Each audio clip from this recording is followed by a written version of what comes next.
आज भी इसलिए हिंदू धर्म के अंतर्गत सारे पक्षियों को हिंदू धर्म के लोग पाल सकते हैं, पोस सकते हैं, पर कबूतर का पालन हिंदू धर्म में नहीं है। आज भी कहा जाता है अगर कबूतर छत पर बीट करता है, कबूतर छत पर अगर बीट करता है तो उसको साफ कर देना चाहिए, नहीं तो घर में क्लेश बहुत होता है, घर में शांति रत्ती भर नहीं रहती। चाहे तुम किसी पंडित जी से अनुष्ठान करवा लो, चाहे किसी पंडित जी से पूजन करवा लो, प्रतिदिन का नियम होना चाहिए। कहीं जाओ चाहे ना जाओ, पर अपनी छत पर कबूतर अगर बीट करे तो उसको धो देना चाहिए, उसको साफ कर देना चाहिए। कबूतर की बीट जिस मकान पर, जिस छत पर पड़ी रहती है, वहां पर अशांति परमानेंट बनी रहती है।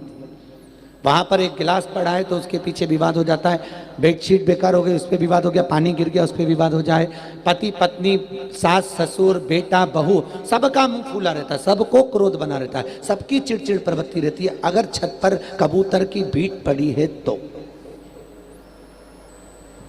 इसलिए हिंदू धर्म में एक रीत बनाई है कि अगर पक्षियों को दाना भी दिया जाता है तो कहीं बाहर निकल कर, हमारे हिंदू धर्म की शास्त्र रीति के अनुसार तो अगर श्राद्ध पक्ष में कौवे को कागल भी दी जाती है ना, तो छत के बाहर दी जाती है।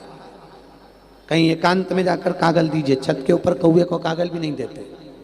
पर लोग इतने आलसी हैं कि श्राद्ध में कौवे की कागल भी छत पे डाल देते।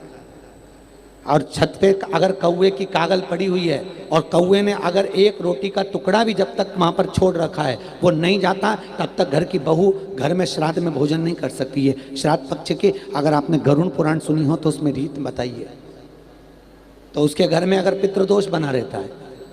अगर छत पर हमने कौवे की कागल दी है, छत पर हमने कौवे के लिए भोजन दिया श्राद्ध पक्ष में, और कौवा एक रोटी का टुकड़ा ले गया, दो ले गया, उसमें से अगर एक जरा सी सब्जी का टुकड़ा भी पड़ा है, तो जब तक वो सब्जी का टुकड़ा कौवा लेकर नहीं जाएगा तब तक घर की बहुएं उस भोजन को ना करें। अगर घर की बहुएं भोजन करती हैं उसके घर का पितृदोष लग जाता है, पितृदोष फिर कभी समाप्त नहीं होता। इसलिए कौवे की कागल भी बाहर जाकर दी जाती है हिंदू रीति में।